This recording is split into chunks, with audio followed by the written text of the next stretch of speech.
Journalist రాష్ట్ర journalist అధ్యక్షుల వారికి కూడా మీరు అందరికీ కూడా మా వంతు మేము కొట్లాడుతున్నాం. కానీ మీరు కూడా సీఎం గారి దగ్గరికి వెళ్ళినప్పుడు మీరు అక్కడ వెళ్తూ మేము పడితే పొలిటికల్ రాష్ట్రం మొత్తం కూడా ఇళ్లలో నష్టపోయిన ఒక వరంగల్ జిల్లానే.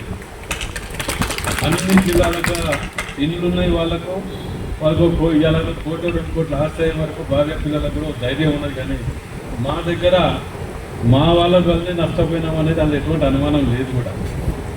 కానీ దానికి ఏదో ఒక మార్గం అనేది ఒక పెద్ద మనిషితనంగా మీరు కూడా సీఎం గారి దగ్గరికి పోయినప్పుడు ఒక వరంగల్ని ప్రత్యేకంగా స్పెషల్ కేటగిరీ కింద తీసుకొని దాన్ని చేయాలని మేము చెప్పినాము.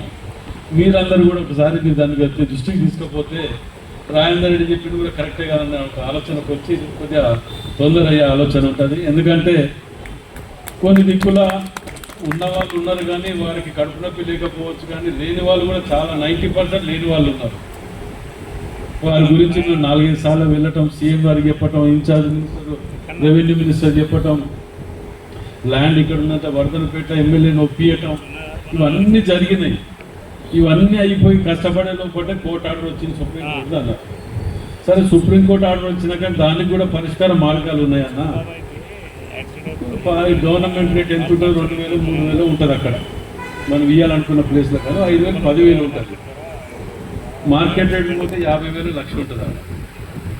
సుప్రీంకోర్టు మార్కెట్ రేట్ తీయొద్దని నేను చెప్పలేదు, ఇవ్వద్దు అన్నారు. కానీ దానికి కూడా నా వంతు బాధ్యత నేను చేస్తాను. మీరు కూడా కొద్దిగా సహకరించి దాని ప్రకారం పోతే వరంగల్ రాష్ట్రాన్ని అంతా కుప్ప పెడితే మళ్ళీ వాళ్ళు ఇచ్చేసిపోతుంటారు అంతా కలిపి. వరంగల్ ఒకటి ఫస్ట్ వాళ్ళు చేయాలి.